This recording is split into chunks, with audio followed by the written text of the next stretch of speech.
بسم اللہ الرحمن الرحیم نحمده ونصلی ونسلم علی رسولنا الکریم اما بعد قال اللہ تبارک وتعالی فی القرآن المجید اعوذ باللہ من الشیطان الرجیم بسم اللہ الرحمن الرحیم لئن شکرتم لأزیدنکم ولئن کفرتم ان عذابی لشدید صدق اللہ مولانا العظیم۔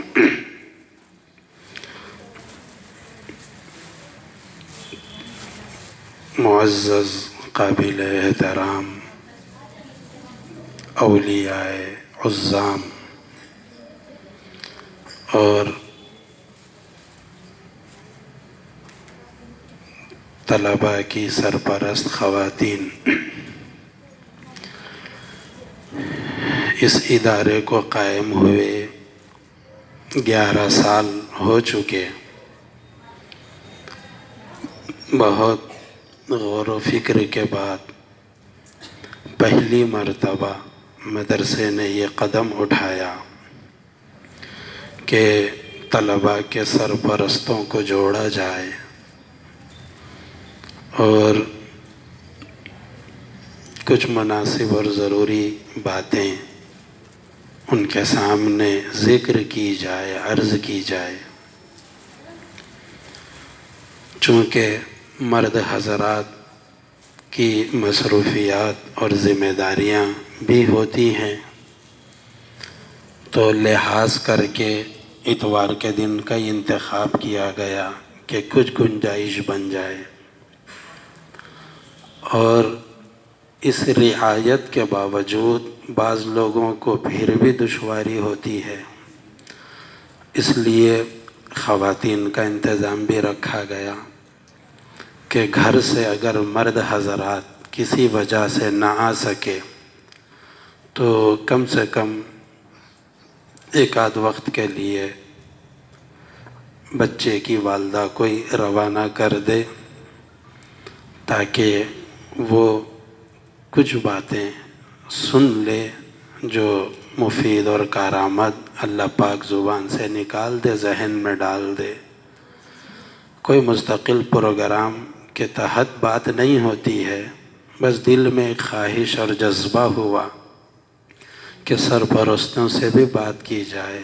یہ حضرات قربانی دے رہے ہیں، اللہ پاک نے قبول کیا ہے، تو کچھ باتیں آپ کے کانوں میں بھی پڑے۔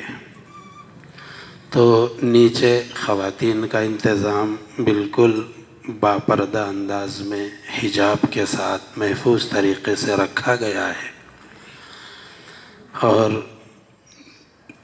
خواتین سے بھی خاص طور سے گزارش کرتا ہوں کہ اس پروگرام کو، اس ہماری نشست کو عام نشست کی طرح خیال نہ کریں، بالکل یکسو ہو کر کے اس بات کو سنیں، تاکہ اللہ پاک ہمارے ذہن میں بھی کوئی مفید بات، فائدے والی بات ڈالے۔ آپ سب اگر کیا فین کی ضرورت رہے تو چلا لیجیے فین۔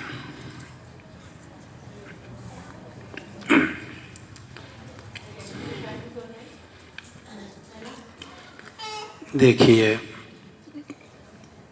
سب سے قیمتی اور اہم بات یہ ہے، اس سے پہلے میں شکر گزار ہوں آپ سرپرست حضرات کا اور خواتین کا بھی کہ مدرسے کی دعوت پر، ذمہ داروں کے بلانے پر آپ حضرات اپنے کاموں کو آگے پیچھے کر کے تشریف لائے، اہمیت دیے ادارے کی دعوت کو، تو میں ممنون و مشکور ہوں۔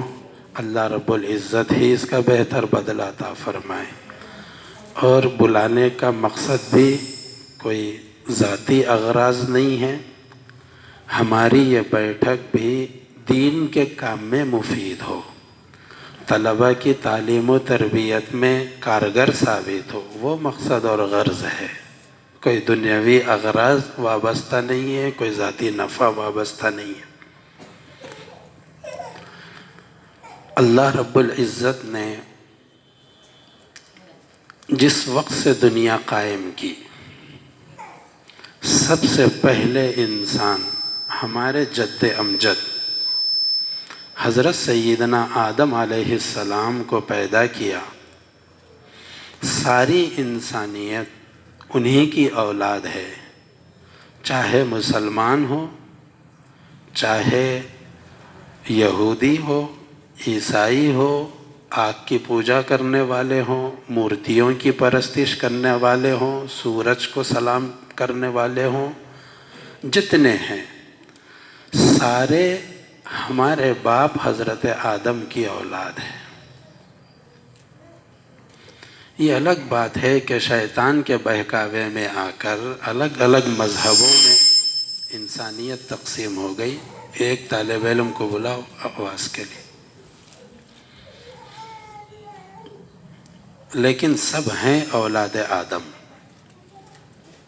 اور اللہ پاک نے انسانوں کو کبھی بغیر رہبر کے نہیں چھوڑا۔ اللہ پاک نے حضرت آدم علیہ السلام کو پہلے انسان بنایا تو ان کو اپنی جانب سے پہلا رہبر بھی بنایا۔ پہلے پیغمبر حضرت آدم علیہ السلام، پہلے انسان بھی ہیں، پہلے پیغمبر بھی ہیں۔ اور وہاں سے چونکہ اللہ پاک ہر ایک سے بات نہیں کر سکتے، خود پیغمبروں سے بھی اللہ پاک نے ڈائریکٹ بات نہیں کی، فرشتوں کے واسطے سے بات کی۔ صرف حضرت موسیٰ علیہ السلام ایک واحد پیغمبر ہیں جس سے اللہ رب العزت براہ راست گفتگو فرمایا کرتے تھے۔ ان کو اسی وجہ سے کلیم اللہ بولتے ہیں، اللہ سے بات کرنے والے، حضرت موسیٰ علیہ السلام۔ ان کے علاوہ جتنے پیغمبر آئے دنیا میں، پیغمبروں سے بھی اللہ نے ڈائریکٹ بات نہیں کی۔ تو ہم کیا حیثیت رکھتے ہیں کہ ہمارا پروردگار ہم سے بات کرے؟ اور اس دنیا میں تو ہم اس قابل ہے نہیں کہ اللہ ہم سے خطاب کرے۔ ہر فرد کو اللہ پاک علیحدہ علیحدہ پکارے، یہ نہ ہمارا منصب ہے، نہ اللہ تعالیٰ کی شان کے موافق ہے۔ اللہ نے انبیاء منتخب کیے، اور آسمان سے فرشتے کے واسطے سے اللہ نے پیغمبروں کے پاس ہدایات بھیجی اور کتابیں بھی بھیجی۔ تورات، زبور، انجیل، سب سے اخیر میں اللہ پاک نے قرآن مجید کو بھیجا، جو ہمارے اور آپ کے درمیان ہے۔ قرآن مجید کے متعلق تھوڑی بات ہم لوگ توجہ سے سنیں۔ قرآن مجید سے پہلے اللہ پاک نے 100 صحیفے، چھوٹی چھوٹی کتابیں بھیجی، اور قرآن کے علاوہ 3 بڑی بڑی کتابیں آسمان سے اتاری گئی، تورات، زبور، انجیل، اور صحیفے 100۔ انبیاء تو اس سے بھی زائد آئے، 1 لاکھ سے زائد آئے، کتابیں اتنی آئی بس آسمان سے۔ سب سے اخیر میں قرآن بھیجا گیا۔ زبور بھی آسمان سے آیا اللہ کے پاس سے، انجیل بھی آسمان سے اتاری گئی، زبور بھی آسمان سے اتاری گئی، قرآن مجید بھی آسمان سے ہی آیا۔ سب اللہ ہی کی ہدایتیں ہیں، اللہ تعالیٰ ہی کی کتابیں ہیں، اللہ ہی کے احکامات ہیں۔ لیکن تورات، زبور، انجیل اور قرآن مجید میں فرق یہ ہے کہ تورات اللہ کی کتاب ہے، زبور اللہ کی کتاب ہے، انجیل اللہ کی کتاب ہے، صحیفے اللہ کی کتابیں ہیں، لکھی ہوئی اللہ نے بھیج دی پیغمبر کے پاس۔ تورات لکھی ہوئی شکل میں حضرت موسیٰ کے پاس بھیج دی گئی، حضرت موسیٰ علیہ السلام پڑھ کے سمجھ گئے اللہ نے کیا کہا ہے، کیا فرماتے ہیں اللہ پاک، اور اللہ نے خود سمجھا دیا، اور وہ امت کو بتائے اللہ نے یہ لکھ کر کے بھیجا ہے۔ لیکن قرآن مجید ایک واحد اللہ کی ایک کتاب ہے جو آسمان سے بھیجی گئی، لیکن وہ صرف اللہ کی کتاب نہیں ہے، اللہ کا کلام ہے۔ تورات اللہ کی کتاب تو ہے لیکن اللہ کا کلام نہیں ہے۔ زبور اللہ کی کتاب ہے، اللہ کا کلام نہیں ہے۔ قرآن اللہ کا کلام ہے۔ کلام کا مطلب ہے کہ اللہ پاک نے قرآن کے ہر حرف کو خود اپنی زبان سے پڑھا ہے، اللہ کی ذات کے اندر سے نکلی ہوئی بات ہے۔ تورات کو اللہ نے اپنی زبان سے نہیں پڑھا، انجیل کو اللہ نے اپنی زبان سے نہیں پڑھا، قرآن کو اللہ نے اپنی زبان سے پڑھا ہے۔ اللہ کی ذات کے اندر موجود سب سے پرانی صفت ہے قرآن مجید، اور زبور اللہ کے پیدا کرنے سے پیدا ہوئی، انجیل اللہ کے پیدا کرنے سے پیدا ہوئی۔ قرآن کو اللہ نے پیدا نہیں کیا، جب سے اللہ ہے تب سے قرآن ہے۔ قرآن اللہ کی مخلوق نہیں ہے، ساری کائنات ذرہ ذرہ اللہ کی مخلوق ہے، اللہ کے پیدا کرنے سے پیدا ہوئی۔ زمین کو اللہ نے پیدا کیا، آسمان کو اللہ نے پیدا کیا، چاند و سورج کو، انسانوں کو، جانوروں کو، جنگلات کو، خود اللہ کا اپنا عرش بھی اللہ کی مخلوق ہے، ان کی اپنی کرسی جس کا تذکرہ آیت الکرسی کے اندر ہے، وسع کرسیہ السماوات والارض میں، اس کی کرسی آسمان و زمین سے زیادہ وسیع ہے، وہ بھی اللہ کی مخلوق ہے۔ تمام انبیاء اللہ کی مخلوق ہے، امام الانبیاء ہمارے نبی بھی اللہ کی مخلوق ہے، اللہ کے پیدا کرنے سے پیدا ہوئے۔ جنت اللہ کی مخلوق ہے، دوزخ اللہ کی مخلوق ہے، جبرائیل و میکائیل اللہ کی مخلوق ہے۔ کوئی موجود ایسی نہیں دکھائی جا سکتی جو اللہ کی مخلوق نہ ہو سوائے قرآن مجید کے۔ قرآن اللہ کی مخلوق نہیں ہے، اللہ خالق ہے، قرآن ان کی ذاتی صفت ہے۔ جب سے اللہ ہے تب سے ان کی صفتیں ہیں، انہی صفتوں میں سے قرآن اللہ کی صفت ہے۔ قرآن اللہ کے پیدا کرنے سے پیدا نہیں ہوا، ان کی ذات کے اندر پہلے سے موجود تھا، بس انہوں نے ایک موقع پر اس کو اپنی زبان سے ادا کیا۔ یہ قرآن کی خصوصیت ہے۔ اللہ کی ذات کو چھوڑ کر کے صرف قرآن مجید ایک ایسی چیز ہے جو ان کی مخلوق نہیں ہے، باقی ہر چیز ان کی مخلوق ہے۔ غور کیجئے کیا عظمت و مقام ہے قرآن مجید کا، بہت بلند چیز ہے، بہت بلند چیز ہے۔ ہم اس کی عظمت کا اندازہ نہیں لگا سکتے۔ قرآن مجید کتنی عظمتوں والی چیز ہے۔ بڑے بڑے اس کے بارے میں حضور پاک علیہ السلام کی زبانی قرآن مجید سے متعلق خود قرآن خود ایک کتاب ہدایت ہے، لیکن اس سے متعلق بھی کتنی ہدایتیں دی گئی ہیں خود قرآن سے متعلق۔ حضور پاک علیہ اللہ پاک کو بہت زیادہ لگاؤ اور محبت ہے اپنے کلام سے، بہت لگاؤ ہے۔ اتنا زیادہ اللہ پاک قرآن مجید کو چاہتے ہیں اور اس سے لگاؤ ہے اللہ پاک کو کہ حضور پاک علیہ السلام نے قرآن سے متعلق فرمایا کہ میدان محشر میں اللہ پاک قرآن کو زبان عطا کریں گے، قرآن بولے گا۔ بعض لوگوں کے حق میں قرآن سفارش کرے گا اور بعض لوگوں کے حق میں قرآن شکایت کرے گا۔ سفارش اور شکایت، بعض لوگوں کی شکایت بھی کرے گا،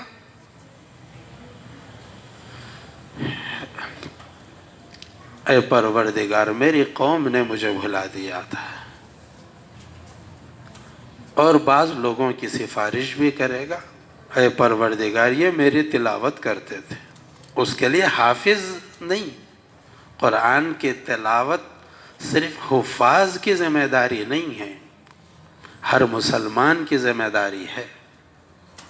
اور قرآن کی تلاوت ایسے ہی فرض عین ہے جیسے نماز فرض عین ہے۔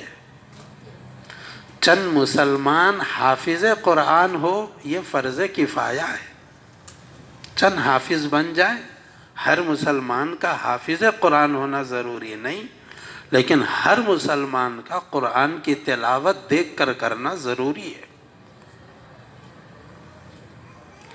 حضور نے فرمایا جس کی قرآن قیامت میں سفارش کر دے گا اللہ اس کو ضرور بخش دیں گے، اور جس کی شکایت قرآن قیام روز محشر میں کر دے گا اللہ اس کو بخشیں گے نہیں کسی صورت میں، اس کو ضرور دوزخ میں ڈال دیا جائے گا، نہ اس کی سفارش رد کی جائے گی نہ اس کی شکایت رد کی جائے گی، دونوں چیزیں اس کی قبول ہوگی۔ اور جس کی چاہے سفارش کر سکتا ہے، جس کی چاہے شکایت کر سکتا ہے قرآن، وہ مقام اللہ پاک نے قرآن کو عطا کیا ہے۔ اس کی طاقت اور تاثیر کا یہ عالم ہے، قرآن کی طاقت کا۔ حضرت مفتی شفیع صاحب رحمۃ اللہ علیہ نے عظمت قرآن میں یہ بات لکھی ہے احادیث سے اخذ کرتے ہوئے کہ جس گھر میں روزانہ کچھ نہ کچھ قرآن پڑھا جاتا ہو، پاؤں پارا چاہے پڑھا جائے، 2 رکوع پڑھا جائے زور سے بلند آواز سے، فرمایا وہ گھر والے نہ باطل مذہب قبول کر سکتے ہیں نہ باطل مسلک قبول کر سکتے ہیں، اللہ اس گھرانے کو گمراہی سے بچاتے ہیں جس گھر میں روزانہ قرآن کی تلاوت ہوتی ہے، پورا گھر۔ ابھی کتنے باطل مذہب ٹوٹ پڑے مسلمانوں پر، عیسائی یہودی، کتنے فتنے ہیں منڈلا رہے سروں پر، خود مسلمانوں میں کتنے فرقے ہو گئے مسلک کی اعتبار سے، یہ فرقہ وہ فرقہ وہ فرقہ۔ حضرت مفتی شفیع صاحب نے لکھا ہم سے غلطیاں ہو سکتی ہیں، کوئی گناہ کا کام ہو جائے ہم سے، ہو سکتا ہے، انسان ہے، لیکن وہ گھرانہ کبھی باطل نہ مذہب قبول کرے گا نہ باطل مسلک قبول کرے گا جس گھر میں قرآن پڑھا جاتا ہو۔ صرف گھر میں تلاوت کی یہ طاقت اللہ نے رکھی ہے، تو غور کرو کہ کتنی طاقتور چیز ہوگی قرآن مجید۔ اس کی تلاوت سے گھبراتے تھے کفار مکہ۔ حضرت صدیق اکبر رضی اللہ تعالیٰ عنہ کتنے شریف النفس انسان تھے، جو مکے کے کافر تھے وہ کافر ہونے کے باوجود ان کی عظمتوں کے قائل تھے، احترام کی نظر سے دیکھتے تھے، مکے کے شریف لوگوں میں ان کا شمار ہوتا تھا۔ جیسے حضور کی شرافت مسلم تھی مکے میں، ویسے صدیق اکبر کی شرافت بھی مسلم تھی۔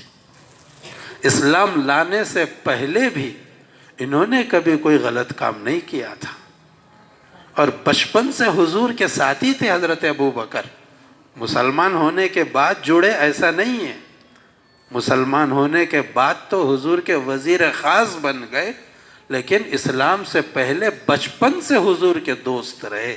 حضرت صدیق اکبر، دونوں کی عمروں میں بھی زیادہ فرق نہیں تھا، 2-2.5 برس کا فرق تھا دونوں کی عمر میں، تو بچپن کے ساتھی ہیں، اور دونوں کی شرافت پورے عرب میں مثالی ہے بچپن سے۔ کبھی یہ دونوں بے حجاب نہیں ہوئے، کبھی ان کی زبانوں پر گالی گلوچ بچپن سے نہیں آیا، کبھی انہوں نے بچپن سے جھوٹ نہیں بولا، کبھی بچپن سے انہوں نے کسی کو اذیت نہیں دی، بچپن سے خیرخواہی کے جذبات ان لوگوں نے دیکھے، تو یہ شرافت عرب جانتے تھے ابو بکر کی اور بہت احترام کرتے تھے۔ لیکن ایک وقت وہ آیا کہ حضرت ابو بکر کو کفار مکہ نے اسلام لانے کے بعد میں مکے سے نکلنے پہ مجبور کر دیا تھا۔ حضرت ابو بکر نے ہجرت کی تھی، یہ مدینہ شریف کی ہجرت تو دوسری ہجرت ہے حضرت ابو بکر کی، اس سے پہلے بھی ایک دفعہ مکہ چھوڑ کے چلے گئے تھے ابو بکر۔ ایک صاحب کفار مکہ ہی میں سے پوچھا کہ جا رہے تھے راستے میں، کہاں جا رہے ہو؟ کہا کہ اب مکے والوں نے مجبور کر دیا، اب بس مکہ چھوڑ کے نکل گیا۔ انہوں نے کہا کہ کافر تھے، تم جیسا شریف آدمی مکہ نہیں چھوڑ سکتا، تم جیسے شرفا مکہ چھوڑ کے چلے جائیں گے تو مکے میں کون رہے گا؟ واپس لائے، تم چلو میرے ساتھ۔ اور لا کر کے پورے کفار مکہ کو جمع کیا، جمع کر کے کہا کس کی مجال ہے کہ ابو بکر کو مکے سے باہر نکالیں، میں اپنے امان میں ابو بکر کو مکے میں رکھتا ہوں۔ تو سب کی گردنیں جھک گئی۔ لیکن میں کہنا یہ چاہتا ہوں کہ کفار مکہ نے اس وقت صرف یہ کہا تھا ہم کو ابو بکر کے مکے میں رہنے سے کوئی شکایت نہیں، وہ مکے میں رہیں، بالکل رہ سکتے ہیں، بس ہمیں شکایت اتنی ہے کہ ابو بکر جو قرآن کی تلاوت زور سے کرتے ہیں وہ تلاوت زور سے نہ کریں۔ بس اگر یہ اس بات کا اہتمام کر لے تو ہمیں ابو بکر سے کوئی شکایت نہیں، چونکہ یہ جو قرآن کی تلاوت زور سے کرتے ہیں، یہ تلاوت قرآن ہمارے دلوں کو دہلا دیتی ہے۔ ہمارے بچے محفوظ نہیں ہیں، ہماری عورتیں کان لگا کے سن رہی ابو بکر کی تلاوت، اور ان کی تلاوت کی آواز سے لوگ مسلمان ہو رہے ہیں۔ دعوت دے رہے نہیں، وہ صرف قرآن زور سے پڑھ رہے تھے۔ مکے کے بچے عورتیں ٹوٹ پڑ رہی تھی ان کی تلاوت سننے، تو ان کی تلاوت سے کفار مکہ کو ہیبت ہو رہی تھی۔ تو بس یہ شرط لگئی کہ یہ قرآن کی تلاوت زور سے نہ کریں، اپنے گھر میں بند کمرے میں آہستہ پڑھ لے، ہم کو کوئی اعتراض نہیں، باقی ابو بکر سے کوئی شکایت نہیں۔ تو خیر مجبوراً ان کو وہ شرط ماننی پڑی، اور جب تک مقدر تھا وہ مکے میں رہے، پھر مدینہ تشریف لے گئے۔ تو میں عرض یہ کرنا چاہتا ہوں کہ قرآن مجید کی تلاوت میں بہت تاثیر ہے، اس کے معانی سمجھنا، اس کی تفسیر سمجھنا، یہ تو بہت بلند کام ہے، بہت اونچی چیز ہے، لیکن اس کے ہر حرف میں، الف لام میم کے الف میں، لام میں، میم میں برکتیں بھری ہوئی۔ ایمان حضور نے فرمایا قرآن کی تلاوت سے مسلمان کے دل میں ایمان ایسے بڑھتا ہے جیسے کھیت میں پانی ڈالنے سے کھیتی بڑھتی ہے، ویسے بڑھتا ہے ایمان صرف تلاوت سے۔ سمجھ کے نہ پڑھو، بغیر سمجھ کے پڑھے تب بھی یہ برکت ہے۔ اللہ کیا فرما رہے ہیں؟ اولئک علی ھدی من ربہم واولئک ھم المفلحون۔ یہ ہم نے تلاوت کی، اللہ کیا فرما رہے ہم کو کچھ سمجھ میں نہیں آ رہا، تب بھی بغیر سمجھ کے ان حروف کو ادا کرنا ہی اتنی زیادہ نعمتوں کا، برکتوں کا باعث ہے کہ ہم اندازہ نہیں لگا سکتے۔ معمولی کتاب نہیں ہے قرآن مجید۔ اسی لیے علامہ اقبال نے کہا، مشہور شعر ہم لوگ سنتے رہتے ہیں، صحابہ کے بارے میں کہا تھا وہ معزز تھے زمانے میں مسلمان ہو کر، اور ہم خوار ہوئے تاریک قرآن ہو کر۔ قرآن چھوڑ کر رسوا ہو گئے ہم دنیا میں۔ صرف قرآن کو تھام لو، کوئی طاقت ہلا نہیں سکتی، یاد رکھ لیجئے۔ دنیا کو نیست و نابود کرنے کے لیے ہم کو تعداد کی ضرورت نہیں، اسلحے کی ضرورت نہیں، حکومت کی ضرورت نہیں، دولت کی ضرورت نہیں، صرف قرآن مضبوط پکڑو، اعمال صالحہ اختیار کرو، فرائض واجبات، اور قرآن مضبوط پکڑو۔ اور اس بات کا علم ہم کو جتنا ہے، اتنا ہی قرآن کی طاقت کا اندازہ تعلیم یافتہ یہودی اور عیسائیوں کو بھی ہے۔ ان کی کوشش و خواہش یہ ہے کہ مسلمان کا رشتہ قرآن سے ٹوٹ جائے اور علم والوں سے ٹوٹ جائے، مسلم عوام علم والوں سے رابطہ ختم کر دے اور قرآن سے رشتہ توڑ دے۔ اب بس مسلمان کو ختم کرنے کی ضرورت نہیں ہے، وہ خود بخود ختم ہو جائیں گے، کوئی اور ہتھ کنڈے اپنانے کی ضرورت نہیں۔ کیا ہوتا ہے مدرسوں میں؟ 3 وقت کا کھانا اس معیار کا بھی نہیں ہوتا جس معیار سے گھر میں کھایا جاتا ہے، اوڑھنا بچھونا معمولی انداز کا ہوتا ہے، کھانے کو صحیح پلیٹیں میسر نہیں آتی، پینے کو صحیح گلاس رکھے ہوئے نہیں ہوتے، لیکن اس کے باوجود یورپ کی نیندیں حرام ہیں مدارس کی وجہ سے۔ ہے کیا یہاں پر کہ وہ خوف زدہ ہے؟ کچھ ہو مدارس بند ہو جائیں، کیوں حرام ہے ان کی نیندیں؟ ہم کو اندازہ نہیں ہے، لیکن دنیا کی سپر پاور طاقتوں کی خواہش یہ ہے کہ یہ مدارس بے اثر ہو جائے، ان کی طاقت ٹوٹ جائے۔ ہے کون سی طاقت یہاں پر؟ کیا مال و دولت کی فراوانی ہے؟ کیا عہدہ اور منصب ہے؟ کچھ بھی نہیں ہے۔ بسا اوقات کھلانے کو دال کے پیسے نہیں ہوتے مدرسے میں، آج کی ترکاری لانے کے لیے رقم مہیا نہیں ہوتی ہے، پھر کس وجہ سے وہ ڈر رہے ہیں؟ یہاں کے نہتے ہیں، بدنی اعتبار سے کمزور ہیں، لیکن سپر پاور طاقتوں میں آخر اس کا دبدبہ کیوں ہے؟ دبدبہ ہماری ذاتوں کا نہیں ہے، دبدبہ قرآن کا ہے۔ ہم اگرچہ اس کو چھوڑ چکے ہیں، لیکن اس کے باوجود اس کا اتنا دبدبہ ہے کہ نیندیں حرام ہیں۔ کسی طرح یہ رشتہ ختم کر دیا جائے، قرآن سے الگ ہو جائے مسلمان، خوف زدہ ہے۔ اب قرآن محفوظ کہاں ہے؟ ظاہر سی بات ہے کہ ایک مدرسے ہیں، دوسرے مکاتب ہے جو چلائے جاتے ہیں صباحی انداز میں، مسائی انداز میں۔ وہ دو ختم کرو تو رشتہ ہی ختم۔ الٹا سیدھا پڑھنا تو کوئی کارگر نہیں، مفید نہیں۔ ڈھنگ سے پڑھا جائے تو یہ اثر پیدا کرتی ہے قرآن۔ مدرسوں کو متاثر کرنے کے لیے فنڈنگ کی جا رہی ہے، حکومت بھائی ہم ٹیچرز بھیجتے، ہم تنخواہ دیں گے، ہم غلہ دیں گے مدرسے کو، ہم وغیرہ وغیرہ، لالچ، کئی قسم کی لالچ ہے مدرسوں کے سلسلے میں بھی۔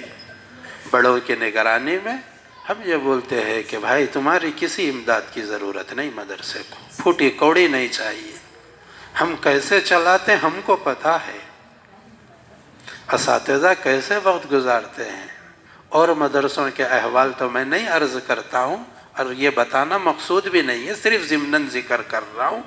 بسا اوقات 4 6 مہینے کی تنخواہ میں نہیں دے پاتا ہوں اساتذہ کو، اف نہیں کرتے اساتذہ، اللہ کے لیے پڑھاتے رہتے، کیا حال گھر کا رہتا ہوگا 6 مہینے سے تنخواہ نہ ملے، لیکن پڑھاتے ہیں، اللہ ان کو جزائے خیر عطا کرے۔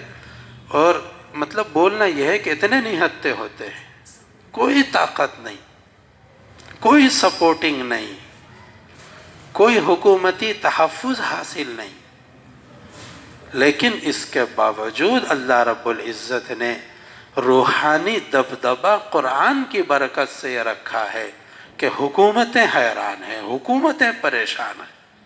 امریکہ حیرت زدہ ہے کہ اس کو کیسے اثر انداز کیا جائے، اس کی جڑ کیسے کاٹی جائے۔ مسلمانوں میں مدارس کے متعلق بے اعتمادی پیدا کرنے کی بھی ایک مستقل سازش ہے، بدنام کرنے کے مستقل پروپیگنڈے ہیں۔ بول تو رہے، آپ حضرات بھی ہم سے زیادہ سنتے ہوں گے، مدارس دہشت گردی کے اڈے ہیں، عالمی پیمانے پہ بولا جا رہا ہے، آج سے نہیں برسوں سے بول رہے ہیں تاکہ ذہن نشین کرایا جائے۔ اہل مدارس نے کبھی کی آواز لگا دی، مدرسے کے دروازے ہمیشہ کھلے، جب چاہے آ کے چیک کر لو۔ مقصود ان کو وہ نہیں ہے کہ دہشت گردی کے اڈے، وہ آ کے چیک کرنا چاہے، حکومت تو کبھی بھی چیک کر سکتی ہے، کہاں پابندی لگی ہوئی ہے، لیکن مقصود ان کو وہ نہیں ہے، ان کو بھی پتہ ہے کہ یہاں کیا ہے، لیکن اس لیے آواز لگاتے ہیں کہ مسلمانوں میں مدارس کی بے اعتمادی پیدا ہو جائے، مدارس کے سلسلے میں مسلمان اپنا اعتماد خراب کر لیں۔ جب مسلمانوں میں سے اعتماد اٹھ جائے گا تو پھر اس کے تحفظ ایک مسئلہ بن جائے گا۔ ایک ہتھ کنڈا نہیں، کئی ہتھ کنڈے اپناتے، ہماری بھی کیا طاقت ہے کہ ہم اس کی حفاظت کر سکے، وہ تو پروردگار حفاظت کر رہے ہیں، ہماری کیا مجال ہے، ہم اپنے گھر میں 2 روٹی کھلانے کے اہل نہیں ہیں، گھر والوں کو پالنے کی طاقت میں بھی پس و پیش ہو جاتے ہیں۔ اللہ رب العزت کا فضل ہے کہ ماہانہ 5.5-6 لاکھ روپے کا خرچہ اللہ پاک نکال دیتے ہیں عزتوں کے ساتھ۔ دشواریاں تو آتی ہیں لیکن اللہ پاک رسوا نہیں کرتے، کام بن جاتا ہے۔ بہرحال میں یہ کہہ رہا تھا قرآن مجید کی عظمت کے سلسلے میں کہ قرآن مجید کو ہم لوگ یوں ہی نہیں سمجھے کہ بھئی بس ایک ہے سرٹیفکیٹ والی چیز، بچہ حافظ قرآن ہو گیا تو ایک سرٹیفکیٹ مل گیا۔ یہ محض ایک سرٹیفکیٹ نہیں، محض ایک تمغہ نہیں ہے۔ قرآن مجید کی عظمتوں کو اس کی گہرائیوں کے ساتھ سوچو، اور بہت مبارکباد دیتا ہوں میں آپ سرپرستوں کو اور ان طلباء کی ماؤں کو جو یہاں تشریف لائی ہوئی ہیں یا کسی وجہ سے نہ آ سکی، ان کو بھی بہت بہت مبارکباد پیش کرتا ہوں کہ اللہ رب العزت نے آپ کی اولادوں کو قرآن مجید کے حفظ کے لیے منتخب کیا ہے۔ بعض میں اسی لیے یہاں پر بلایا کہ بعض سرپرست سبھی نہیں، بہت سرمایہ دار بھی اپنے بچوں کو پڑھاتے ہیں، متوسط طبقہ بھی پڑھاتا ہے، چند غربا بھی ہیں، اور ہماری نظر میں تو امیری غریبی کوئی معنی ہی نہیں رکھتی، غربت کوئی عیب کی چیز نہیں ہے ہماری نظر میں۔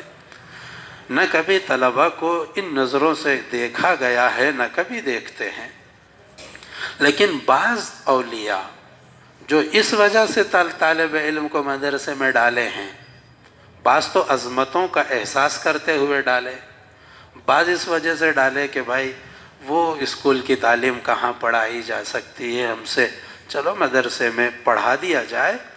تو میں ان کی غربت کو سلام کرتا ہوں، ان کی غربت پہ وہ ناز کرے اترائے کہ ہماری غربت ہے جس نے ہم کو اللہ کے قرآن کی حفاظت کے لیے منتخب کر لیا۔ ان کی غربت ان کے لیے نعمت بن گئی۔ لیکن جب ہم نے انتخاب کر لیا اپنے بچے کا قرآن مجید کے حفظ کرنے کے لیے، تو اب اس پر اللہ کا شکر ادا کرو، ناز نہیں۔ اگر ہم ناز کرنے بیٹھ جائیں اللہ کو ہماری ضرورت نہیں۔ اللہ نے حضور پاک علیہ السلام سے کہہ دیا تھا، جب قرآن اتر رہا تھا، لکھ کے تو نہیں آ رہا تھا اللہ کے پاس سے، اللہ پڑھ کے سنا رہے تھے، حضرت جبرائیل بھی آ کر کے پڑھ کے سنا رہے تھے۔ اب جب پڑھ کے سنا رہے تھے تو حضور جلدی جلدی دہرا لیتے تھے، اس وجہ سے کہ کہیں بھول نہ جاؤں۔ اللہ پاک نے ضمانت دی، آپ صرف غور سے سن لیجئے قرآن کو، لا تحرک بہ لسانک لتعجل بہ، عجلت کرتے ہوئے زبان کو حرکت مت دیجئے، ان علینا جمعہ وقرآنہ، قرآن کو جمع کرنا اور امت سے اس کو پڑھوانا یہ ہماری ذمہ داری ہے۔ جب اللہ ذمہ داری لے لے تو کون روک سکتا ہے؟ اس وجہ سے اتنے حالات کے باوجود، اتنی انگلیاں اٹھنے کے باوجود کتنے تانے دنیا نہیں دیتی، ہم لوگ جانتے ہیں، میں خود جانتا ہوں۔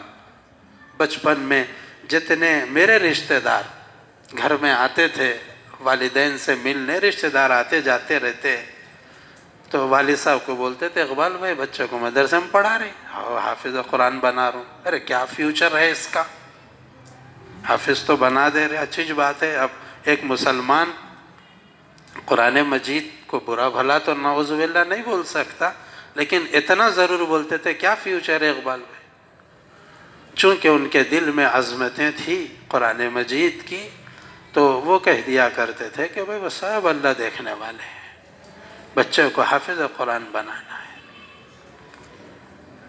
تو اب خیر وہ تو بڑے تھے، وہ اس کا اثر لے نہ لے، لیکن ہم تو چھوٹے ہی تھے، مدرسے میں آتے کوئی فرشتہ تھوڑی بن جاتا ہے۔ مدرسے کا بچہ بھی بچہ ہی ہے، اسکول میں پڑھ رہا تو وہ بھی بچہ ہی ہے، اس کی سوچ بھی مختصر ہوتی ہے، چھوٹی ہوتی ہے۔ اب ہمارے دل پہ کیا گزرتی تھی کہ بھائی دوسروں کو تو یہ پڑھا رہے ہیں، ہم کو یہ پڑھا رہے ہیں۔ مسلمان ہی ہے، کوئی غیر مسلم نہیں جو آ کے تانا دیتا تھا، جو ہے یہ سب بولتے تھے کہ بھائی کیا فیوچر ہے، کیا کریں گا بچہ آگے جا کے، تو ہمارے دل میں بھی بیٹھتا تھا کہ بھائی ہم کیا کرنے والے ہیں، کیا کرنے والے. تو کیا ہماری دل شکنی ہوتی تھی ہوگی اس وقت. شاید ان طلباء کے ساتھ بھی ہوتا ہوگا جو اس وقت پڑھ رہے، ہمارے ساتھ بھی ہوتا تھا. بچپن سے سب وہی سنتے ہوئے آ رہے ہیں. اب وہاں وہ سب دل شکنی کی چیزیں سن سن کے اب مدرسے میں آتے. اب مدرسے میں اساتذہ ہمت افزائی، دیکھو بچوں پڑھ لو. اب ان کا دل ٹوٹا ہوا، میرے کو پڑھا تو کیا ملنے والا ہے، میرا کیا فیوچر ہے. بھائی کو وہ جاب ملے گی، انہیں امریکہ جائے گا، انہیں وہاں جائے گا، انہیں عربستان جائے گا، انہیں انگلستان جائے گا. خیالات. بچہ ہی ہے، کیا وہ ولی تھوڑی بن گیا، ولایت تھوڑی مل گئی اس کو بچے کو. میں یہ پڑھ کے بھی کیا کروں گا، تھوڑا ستانا چالو کروں گا، نہیں پڑھتا ہوں. یہ سب خرافات دماغ میں آتے رہتے ہیں، کیونکہ کوئی سپورٹ، کوئی ہمت افزائی معاشرے میں نہیں ہے الا ماشاء اللہ کہ کسی کے گھر میں ہوتی بھی ہوگی، انکار نہیں کر رہا ہوں، لیکن اکثر تو پست ہمتی کا شکار. یہی مجبوری ہے کہ طلباء کو ہاسٹل میں رکھنا پڑتا ہے. یہی وجہ ہے. اسکول کی تعلیم کا ایک ماحول ہے باہر معاشرے میں، وہ جائے آئے سب ہمت افزائی ہو رہی ہے. گھر پہ آئے تو والدین ہوم ورک کراتے ہیں، مارکس دیکھتے ہیں، شاباشی دیتے ہیں، سنتے ہیں ان کے پویمز.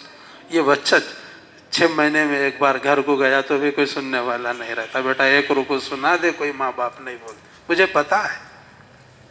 تو کیا اس کی ہمت افزائی ہوگی. وہ مجبوری ہے کہ اس کو ہاسٹل میں رکھنا پڑتا ہے. ہم جانتے ہیں ہمارے معاشرے کو ہاسٹل میں رکھنے میں بڑے مسائل ہیں، آسان نہیں ہوتا ہاسٹل میں رکھنا، لیکن رکھتے اس وجہ سے اب پڑھا کے چھوڑو، کوئی ہمت افزائی نہیں، دل شکنی. اب کوئی آ کے کچھ پوچھ لیا وہ سبق ہی یاد نہیں کرے گا. پھر اماں کو بولے گا سب یہ بول رہے میں جاتا ہی نہیں. 1 بار 2 بار 4 بار. اب یہاں مستقل رکھ کے وقفے سے دیکھو یہ عظمت ہے، تاج پہنایا جائے گا، دیکھو ایسا ہوگا، دیکھو ویسا ہوگا، یہ اعزاز اللہ دیں گے. یہ ہمت بلند کرتے لے کے چلنا پڑتا ہے. کوئی پڑھنا چاہے تو اس کو پڑھا دینا آسان ہے، لیکن کوئی نہیں پڑھنا چاہے تو اس کے دماغ میں کیسے بٹھایا جائے گا. اور سچ عرض کر رہا ہوں 70 سے 80% طلباء کے ذہن میں پڑھنے کا مزاج نہیں ہوتا، لیکن نہیں پڑھنے والے کو پڑھا دینا یہ بڑے مجاہدے کا کام ہے. ہمارے بس کا بھی کام نہیں ہے، یہ تو اللہ ہی کی قدرت ہے کہ وہ چلا رہے، ورنہ تو ہم جیسے کمزور ہمت والے کبھی کے ہتھیار ڈال دیں. اور جب یہ بات چھڑ ہی گئی تو میں تربیت کے سلسلے میں عرض کر دوں آپ طلباء کو، آپ سرپرستوں کو، کہ ان کی تو خیر جیسی تیسی ہمت بلند کرنی ہوتی ہے، وہ تو کی جاتی رہتی ہے وقفے سے. اساتذہ بولتے ہیں، کبھی کبھار میں بھی بولتے رہتا ہوں جب مجلس جڑ جاتی ہے، طلباء کو جوڑ لیا جاتا ہے. اب روز تو نہیں بولا جا سکتا، کبھی کبھار وقفے سے بول دیا جاتا ہے. تو ان کے سلسلے میں یہ ہے کہ ان کی ہمت بلند کرنے کی ضرورت ہے. اور بہت فرق ہے دین کی تعلیم اور دنیاوی تعلیم میں. پڑھائی اسکول کی بھی ہے، پڑھائی مدرسے کی بھی ہے. اسکول کی تعلیم میں بھی محنت لگتی ہے، قرآن یاد کرنے بھی محنت لگتی ہے. محنت میں فرق نہیں، جانا وہاں بھی پڑھ رہا ہے، رہنا یہاں بھی پڑھ رہا ہے.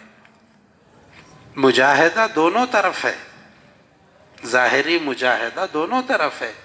اسکول پڑھنے طالب علم جا رہے ہیں، ان کو بھی سردی لگ رہی ہے، گرمی ہو رہی ہے، استاذ کے سامنے ان کو بھی بیٹھنا پڑ رہا ہے. یہاں پر بھی طلباء کو سردی ہو رہی ہے، گرمی ہو رہی ہے، اچھا برا، بیماریاں، ہر چیز دونوں طرف لگی ہوئی ہیں. لیکن مجاہدہ یہاں لگتا ہے، آپ غور کر کے دیکھ لیں.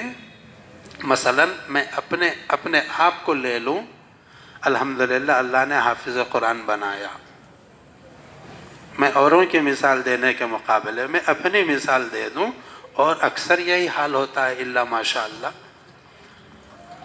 حافظ قرآن ہوں، قرآن پڑھنے آتا ہے، لیکن اب اگر کوئی بولے کہ بھائی روزانہ آپ 2 پارے پڑھ لیا کیجئے،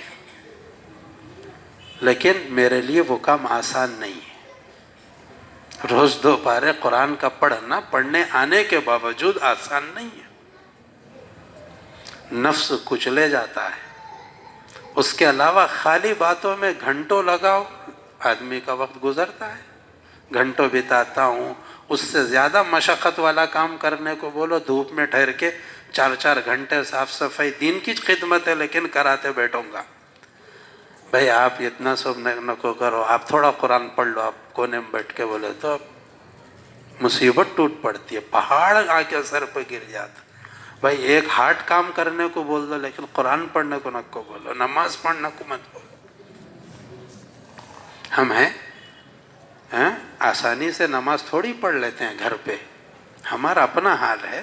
حیدرآباد مثلا مجھے جانا ہو، 3 بجے سے اٹھ کے ٹرین کے وقت پہ، اس سے پہلے نہا لے کے، کپڑے استری کر لے کے، کپڑے پہن کے، 3 بجے ٹرین کا وقت آنے سے آدھا گھنٹہ پہلے اسٹیشن جا کے ٹھہر جاتا ہوں، سردی کے زمانے میں بھی، اور وہی نماز پڑھنے کو بولا جائے اس کے 2 گھنٹے بعد 6 بجے، تو وہ آسان نہیں ہوتا۔ حالانکہ نہانا بھی نہیں ہے، مثلا دھونا بھی نہیں ہے، جو کپڑے وہی پہن لے کے نماز کو آ جانا ہے اور 10 منٹ وقت گزار کے چلے جانا ہے۔ لیکن آپ غور کیجئے کہ ظاہر میں نہانا، دھونا، اٹھنا، وہ سواری لے کے اسٹیشن جانا، وہ زیادہ مشقت والا کام ہے کہ یہ زیادہ مشقت والا کام یہاں کا، یا مسجد کو آنا، مشقت اس میں زیادہ ہے۔ لیکن آسان کون سا نظر آتا ہے؟ آسان وہ کام نظر آتا ہے، مشکل یہ کام لگتا ہے۔ اس کام کے کرنے میں دل پہ آرے چل جاتے ہیں، نفس کچلے جاتا ہے، غم سوار ہو جاتا ہے گویا کہ، اور اس کے اوپر قرآن پڑھنے کو بولو، اللہ اکبر، یہ تو ایسا لگتا ہے جیسا کہ تہاڑ جیل میں ڈال دیا گیا کیا بھائی، اتنا دکھ۔ ایک حقیقت ہے، ایک ہماری اپنی، آسان کام نہیں ہے۔ تو اب غور کیجئے، دنیا کا مشقت اسکول کی تعلیم میں بھی بچے کو لگ رہی ہے، لیکن نفس کی رکاوٹ نہیں آتی، شیطان کی رکاوٹ نہیں آتی۔ سردی لگتی ہے، گرمی لگتی ہے، لیکن شیطان بیچ میں روڑا نہیں ڈالتا۔ سائنس پڑھنے سے شیطان کو کیا اعتراض؟ کوئی ریاضی پڑھ رہا ہے تو شیطان کیوں وسوسے پیدا کرے گا؟ شیطان نہیں وسوسے پیدا کرتا ہے، نفس نہیں روکتا ہے، اس میں تو اور اکسایا جاتا ہے، یہ پڑھ لیے تو یہ پوزیشن ملے گی، فلاں ملک میں یہ جاب ہے، اس میں یہ راستے ملیں گے، اس میں 2 لاکھ سیلری ہے، 1.5 لاکھ سیلری ہے، ہمارا فیوچر تو انتہائی روشن ہے۔ اب وہ اللہ بہتر جانتے کہ اچھے انجینئر گلی گلی میں چپلاں گھس رہے، ہم کو معلوم ہے۔ ہمارے حضرت قاری امیر الحسن صاحب رحمۃ اللہ علیہ فرمایا کرتے تھے، روزی نہ اللہ نے انگریزی پہ رکھی ہے نہ عربی پہ رکھی ہے، روزی تو مقدر پہ رکھی ہے۔ نہ انگریزی پڑھنے سے روزی ملتی ہے، نہ عربی پڑھنے سے روزی ملتی ہے۔ قرآن سے بھی روزی کا کوئی تعلق نہیں، انگریزی سے بھی روزی کا کوئی تعلق نہیں، روزی کا تعلق تو مقدر سے ہے۔ ورنہ کتنے انجینئر اور کتنے ڈاکٹرز بے روزگار نہیں ہوتے، لیکن وہ بھی بے روزگار ہیں، مقروض ہیں، ہم جانتے ہیں۔ ہاں چند ہیں مٹھی بھر لوگ، لالم لال ہیں، وہ اپنی جگہ ہیں، لیکن حفاظ علماء میں بھی چند بہت سرمایہ دار ہیں، چند اعتدال پہ ہیں، چند غربت کی زندگی گزار رہے ہیں۔ اور اگر فیصدی اعتبار سے دیکھا جائے تو 90% حفاظ علماء بے روزگار نہیں ہیں، اور عوام الناس میں 50% عوام بے روزگار ہیں، 50% تعلیم یافتہ لوگ بے روزگار ہیں۔ یہ سروے ہے، ایک حقیقت ہے۔ تو خیر، روزی روٹی کسی زبان پر موقوف نہیں، کسی فن پہ موقوف نہیں، دماغی صلاحیتوں پر موقوف نہیں۔ تو اب غور کیجئے کہ نفس پہ کتنا دباؤ پڑتا ہے قرآن کو پڑھانے سے۔ ہم ہیں کہ نماز پڑھنے کو بولا جائے، دن کی 5 نمازیں اگر ہم پڑھ لیں، جو نماز کے عادی نہیں ہیں، جن کو اللہ نے توفیق دے دی، وہ تو باتوفیق لوگ ہیں، محنت مشقت سے پڑھ لیتے ہیں، لیکن جو کوتاہی برتتے ہیں، 5 وقت کی نماز پڑھ لے تو ایسا محسوس ہوتا ہے کہ ولایت آنے والی ہے کیا؟ ہاں، کتنا بڑا ہم کارنامہ انجام دے دیے بھائی، آج کی تو کوئی نماز ہی نہیں چھوٹی، ایسا ہو جاتا۔ تو غور کیجئے، اتنا مشقت والا کام جو ہم سے نہیں ہو پا رہا ہے، 5 وقت تہجد سے اٹھا کے مسجد میں نماز کو لاتے ہیں طلبا کو، اذان سے نماز کے انتظار میں بیٹھے رہتے ہیں چھوٹے چھوٹے بچے، اب استاذ کے ڈر سے ہو، نگران کے ڈر سے ہو، لیکن بہرحال نفس تو قبول نہیں کرتا، وہ تو بچہ ہی ہے، تو کتنی مشقت آتی ہے نماز پڑھا۔ اسکول میں کیا فکر، بچے 1000 آ جائے، نماز پڑھنا ہے پڑھو، نہیں پڑھنا ہے مت پڑھو، وہ نہیں بولتے نماز پڑھنے کو، تو نفس کیا مقابلہ کرے گا؟ ہاں، کتابوں سے کوئی ٹکر ہی نہیں ہے۔ تو اصل جو نفس ٹوٹتا ہے، اصل جو مجاہدہ، سردی گرمی کوئی مجاہدہ نہیں، کھانے کی تکلیف کوئی مجاہدہ نہیں، وہ تو ہر ایک کو آتی ہے، بعض دفعہ گھروں میں بھی آتی ہے۔ اصل مجاہدہ یہ ہے کہ نفس مرتا ہے، نفس دبتا ہے، اور کسی کا نفس دبانا کسی کے بس میں نہیں ہوتا، آسان کام نہیں ہے۔ آپ میرا نفس دبانا چاہو تو دنیا کا سب سے مشکل کام ہے کہ کسی کی کوئی تربیت کر دے، دنیا کا سب سے مشکل کام تو تربیت ہی ہے۔ آدمی کی تربیت ہو جائے تو پھر دنیا تو جنت بن جائے، تربیت نہ ہونے سے ہی سارے فسادات، اور تربیت ہوتی ہے نفس کچلنے سے۔ تو اب یہ نفس کچلنے والا کام مدرسے میں ہوتا ہے، مدرسے کا جو کام ہے وہ نفس کچلنے والا کام ہے۔ ہم اس کو سرسری اور اسکولوں سے کمپائر کر کے مت دیکھیے، اور اسکولوں سے موازنہ کر کے مدرسے کو مت دیکھیے، زمین و آسمان کا فرق ہے دونوں تعلیموں میں۔ وہاں نفس کا کوئی مجاہدہ نہیں، ظاہری مجاہدہ ہے، رت میں جاگ کے لکھنا پڑتا ہے، پڑھنا پڑتا ہے، لیکن نفس وہاں ٹکراتا نہیں، شیطان وسوسے نہیں ڈالتا، یہاں پر شیطان وسوسے ڈالتا ہے۔ قرآن کی تلاوت میں بچوں پہ نہیں، اپنے آپ کو غور کر کے دیکھ لو، ہر آدمی اپنے آپ کو لے کے دیکھو، تو ہمارے لیے یہ کام اتنا مشکل ہو رہا ہے، تو بچوں پہ کیا بیتتی ہوگی، ہماری اولادوں پہ۔ تو جب وہ اپنے نفس کو کچل کے قرآن پڑھ رہے ہیں تو کس قدر ان کو حوصلہ دینے کی ضرورت ہوگی۔ ادھر نفس کچلے جا رہا، باہر گئے تو ہمت ٹوٹ رہی ہے، تو بہرحال ہمت کہاں ملے گی آخر؟ یہ اللہ ہی رحم کر رہا ہے، کام چل رہا ہے، ورنہ کس کے بس کا کام؟ ہمارے رشتہ دار ہمت توڑ رہے ہیں۔ تربیت ایک ڈھنگ سے ہوتی ہے، حوصلے۔ آپ بیتی میں سناؤں آپ کو، اکثر گھروں میں ٹی وی بھی ہے، الا ماشاء اللہ، ہر گھر کی گویا ایک زینت بن کے رہ گئی ہے وہ چیز۔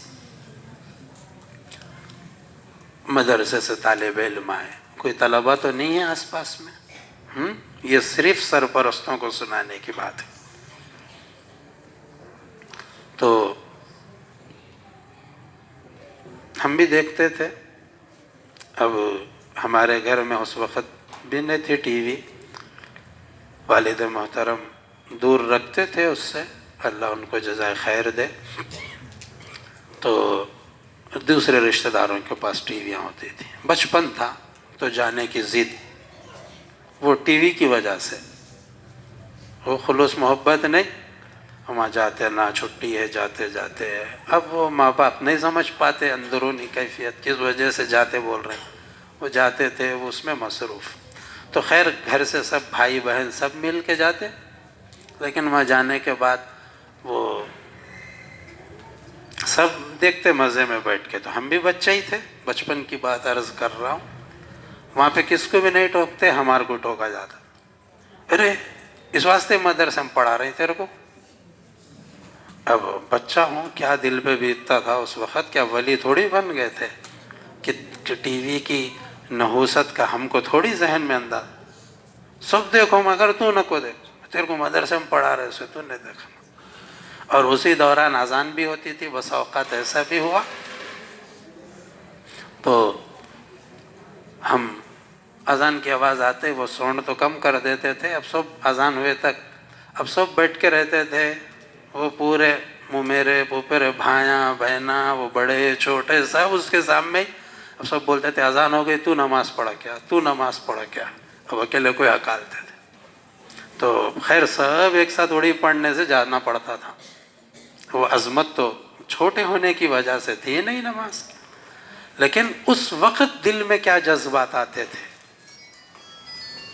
تو آپ کو عرض کروں، خود ہمارے دل کے جو جذبات رہتے تھے، ایسے کی تیسی ہے مدرسے کی، ایسے کی تیسی قرآن کی، کھالے پیلے کے دالے. شکایت ہوتی تھی، ماں باپ سے شکایت ہو جاتی تھی، اس دین کی بے عظمتی پیدا ہوتی تھی. یہ طریقہ تربیت کا نہیں. اولاد گھر آئے خود دور رکھ دو، اس کا احترام کرو کہ ہم نے اپنی اولاد کو قرآن پڑھانے کے لیے بھیجا ہے. گھر میں ہے بھی نہ رکھو، بہت اچھی چیز ہے. کوئی اتنی ہمت نہیں کر پا رہا ہے، کم سے کم دیکھو بچہ مدرسے سے آ رہا ہے، بند کر کے اوپر پھینکو. ہم دیکھے اس کو نہ دیکھنے کو بولے تو وہ تو اور بگڑ جائے گا. کوئی غلطی بھی ہو رہی ہے فوراً نہ ٹوکو، دیکھ لو. نماز نہیں پڑھنے جا رہا ہے فوراً نہیں، تو نماز جا، اس واسطے مدرسے کو جا لے، کئی کے واسطے ڈالے، تیرے اندر نماز کی اہمیت نہیں آئی. ارے بھائی بوڑھے ہو گئے اب تک ہمارے اندر نہیں آئی، بال پک گئے اب تک ہمارے اندر عظمت نہیں آئی. وہ چھوٹے سے بچے میں، 15 سال کے بچے میں کیا عظمت آ جائے گی؟ نہیں آتی ہے. اس کو اس طرح آپ زور ڈالیں گے تو اس میں اور بے اہمیتی آئے گی، نفرت پیدا ہوگی اس کے دل. یوں نہ کرو، دیکھ لو اس کی غلطی کو، اس وقت نہ ٹوکو. نہیں پڑھ رہا ہے، بعد میں بڑوں سے سنی ہوئی کوئی بات یاد آ گئی، بیٹا نماز کی یہ اہمیت ہے، ہم کو پڑھنا چاہیے، قرآن کی یہ فضیلت ہے. کتنے قسمت والے ہو کہ تم قرآن پڑھ رہے ہو. بیٹا ہم کو آتا نہیں قرآن پڑھنے، تو تھوڑا تم پڑھ کے سنا دو نا ہم کو، منہ زبانی نہ صحیح دیکھ کے سنا دو. ادب سے بیٹھ کے کبھی سن کے تو دیکھو اس کا قرآن، اس کا دل کتنا خوش ہوتا ہے. میرا والد مجھ سے قرآن سن رہے ہیں، میری ماں مجھ سے قرآن سن رہی ہے، اس کے حوصلے کتنے بلند ہوں گے. ٹوکتے جاؤ گے، روکتے جاؤ گے تو کہاں حوصلے بلند ہوں گے. بیٹا کچھ آئے نہ آئے، یہ دولت مل گئی بہت ہے. تو بہت عظمتوں کی چیز ہے یہ. ہمارے حضرت قاری محمد طیب صاحب رحمۃ اللہ علیہ نے ایک مرتبہ فرمایا تھا، ان کے والد تھے حضرت مولانا محمد احمد صاحب رحمۃ اللہ علیہ. بہت بات کم کرتے تھے. مولانا محمد احمد صاحب رحمۃ اللہ علیہ نے ایک مرتبہ قاری طیب صاحب رحمۃ اللہ علیہ کو، بہت بڑے آدمی تھے قاری طیب صاحب، 60 سال دارالعلوم دیوبند کے ناظم رہے. بہت اللہ نے ان سے کام لیا، پوری دنیا ان کو جانتی ہے. تو مولانا محمد احمد صاحب رحمۃ اللہ علیہ ایک مرتبہ اپنے بیٹے سے یوں کہا کہ بیٹا تم سے ایک اہم بات کرنی ہے، فرصت کے موقع پہ ملاقات کر لینا. بس اتنا کہہ دیا ابا نے بیٹے کو. اس وقت قاری طیب صاحب بھی بہت بڑے محتمم تھے دارالعلوم کے، نوجوانی میں محتمم بنا دیے گئے تھے. اب ان میں بے چینی، ابا اہم بات کرنے والے وہ بھی فرصت میں، آخر کیا بات ہوگی. اپنے پچھلی پوری زندگی کو کھنگال رہے ہیں، آخر کیا غلطی ہو گئی، کون سی غلطی نظر میں آ گئی ہوگی. تڑپ میں مچھلی کی طرح تڑپ پیدا ہو گئی. کتنی جلدی ابا سے بات ہو جائے. جب بھی دیکھ رہے کچھ نہ کچھ مصروفیت میں نظر آ رہے مولانا محمد احمد صاحب. اب دیکھا ابا مصروف ہے، ان سے بات کر رہے، یہ مطالعہ کر رہے، وہ کام کر رہے. کئی دن بیت گئے تڑپ تڑپ کے. ایک مرتبہ کہا کہ ابا جان آپ نے بات کرنے کو کہا، کوئی وقت دے دیجیے. والد نے کہا کہ بیٹا جب تنہائی میں ہوں آ جانا. تو اور ہیبت ہو گئی. تنہائی میں اکیلے میں، اللہ کیا بات ہوگی آخر، میرے سے اکیلے میں ابا بات کرنا چاہتے ہیں، بات بھی اہم ہے اور فرصت سے کرنا چاہتے ہیں۔ تو بہرحال کچھ وقت گزرنے کے بعد ایک مرتبہ تنہائی میں اجازت دی، بیٹا طیب آؤ بات کرنا ہے۔ قاری طیب صاحب فرماتے ہیں بس ایسا لگ رہا تھا چل رہا تو چل نہیں پا رہا ہوں، زمین خود بخود کھسک رہی تھی۔ یہ ہیبت باپ کی تھے، ویسے اولادیں تھی اس وقت میں، ویسے باپ بھی تھے تربیت کرنے والے، اللہ کی فرما برداری کی بنیاد پر ان کا اپنی اولادوں پہ اتنا دبدبہ بھی تھا۔ ہماری اولادیں جو ہم سے نہیں ڈر رہی ہے، اس وجہ سے نہیں ڈرتی ہے کہ ہم خود اپنے پروردگار کے نافرمان ہو گئے، تو ہماری اولاد ہماری فرما بردار کیسے بن جائے گی؟ ہم اپنے رب کے فرما برداری کر کے دکھاؤ، پھر دیکھو اولاد فرما بردار ہوتی کہ نہیں ہوتی ہے۔ ناک رگڑ لے گی اولاد اگر ہم خدا کے سامنے ناک ٹکا دیں گے۔ تو بہت ہیبت تھی قاری طیب صاحب، گئے پسینے بہ رہے، ہاتھ پاؤں کانپ رہے ہیں۔ تو مولانا محمد احمد صاحب نے کہا کہ بیٹا ہم نے تم کو حافظ قرآن بنایا، عالم دین بنایا، اللہ پاک نے تم کو اتنا بڑا مقام عطا کر دیا کہ اتنا مقام تم ہم کو بھی باپ ہونے کے باوجود نہیں مل سکا۔ تم دارالعلوم کے محتمم بنائے گئے، اور آپ ہیں کہ دارالافتاء کے صدر مفتی بنائے گئے، اور دنیا میں آپ کی تحریر کو احترام کی نگاہوں سے دیکھا جاتا ہے۔ نوجوان تھے، باپ اپنے بچوں کو کہہ رہا ہے، دنیا میں آپ کا لکھا ہوا مضمون اہمیت سے پڑھا جاتا ہے، آپ کی تقریر اہتمام سے سنی جاتی ہے۔ یہ جتنی قابلیتیں آپ کے اندر آ گئی بیٹا، وہ تو آپ دنیا میں بھی اس کا فائدہ اٹھائیں گے، آخرت میں بھی اٹھائیں گے، لیکن آپ کو میں نے جو حافظ قرآن بنایا ہے، وہ میں نے آپ کو حافظ آپ کے لیے نہیں بنایا، میرے لیے بنایا ہے۔ سارے کمالات آپ کے لیے ہیں، لیکن حفظ قرآن میرے لیے ہے۔